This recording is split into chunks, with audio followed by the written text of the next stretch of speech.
Praise lord. ఈరోజు దేవుని వాగ్దానము, పునాది మీద ఒకడు కట్టిన పని నిలిచిన ఎడల వాడు జీతము పుచ్చుకొనును. 1 కొరింథీ 3:14. ఒక ఇల్లు కట్టబడాలంటే దానికి పునాది ఎంతో ముఖ్యం. పునాది ఎంత గట్టిగా ఉంటే దానిపై ఇల్లు అంత గట్టిగా నిలబడుతుంది. అప్పుడే కట్టిన పనికి జీతం ఇవ్వబడుతుంది. నీ శరీరమునే గుడారము ఏ పునాదిపై నీవు కట్టుకుంటున్నావు?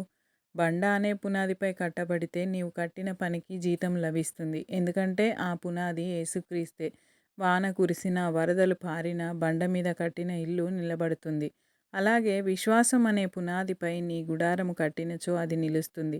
యేసయ్య ప్రేమ ఆ గుడారంలో సమృద్ధిగా నివసిస్తుంది.